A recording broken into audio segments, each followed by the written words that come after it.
ज्या स्त्रियांमध्ये menopausal phase असेल, म्हणजेच मेनोपॉज जवळ येत आहे आणि त्यामुळे पाळी इरेग्युलर होते आहे, पाळीचा फ्लो कमी जास्त होत आहे, मध्येच पाळी येते, परत 2-3 महिने येत नाही आहे, परत त्याच्यानंतर येते, त्यावेळेला पुन्हा फ्लो जास्त होतो किंवा कमी होतो, अंगावरून खूप जास्त प्रमाणात घाम येणं, हॉट फ्लशेस ज्याला म्हटलं जातं, की अचानक घाम येणार बसल्या बसल्या, अशा प्रकारची उष्णता शरीरामधून जाणवत असेल, इंटरनल हीट जाणवत असेल, खूप जास्त प्रमाणात चिडचिड होत असेल किंवा डिप्रेशन येत असतील, अशा प्रकारच्या समस्यांमधून जर का तुम्ही जात असाल आणि ही फेज जर का आता तुमची असेल, तर ह्यावरती एक खूप सुंदर आणि खूप साधा उपाय आयुर्वेदामध्ये सांगितलेला आहे आणि हा उपाय आहे कुष्मांड. कुष्मांड म्हणजेच कोहळा, आपण जो घरामध्ये बांधतो कोहळा, तो कोहळा ज्याच्यावरती भोपळ्यासारखा जो असतो, परंतु ज्याच्यावरती अशी व्हाईट फर असते, थोडी थोडीशी लव असते, तो तो म्हणजे कोहळा जो आहे, हा रजोनिवृत्ती काळासाठी सर्वोत्तम रसायन असं सांगितलेलं आहे आयुर्वेदामध्ये.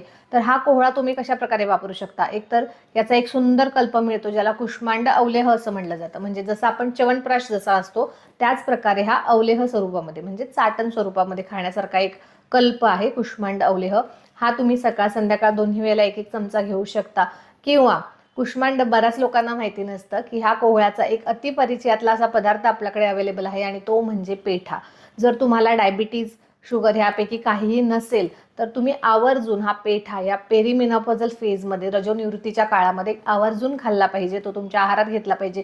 त्यामुळे बरेचसे जे साईड इफेक्ट्स असतात पेरिमेनोपॉझल फेजमधले, रजोनिवृत्तीच्या काळामधले, हे साईड इफेक्ट्स कमी व्हायला मदत होते. स्पेशली हॉट फ्लशेस जर का तुम्हाला खूप जास्त प्रमाणात होत असतील, तर तुम्ही आवर्जून हा कोहळा आणि त्यातल्या त्यात जर शुगर नसेल तर पेठा स्वरूपात खाल्लात, तर शरीरामध्ये थंडावा निर्माण होऊ शकतो आणि हा त्राससुद्धा कमी होऊ शकतो.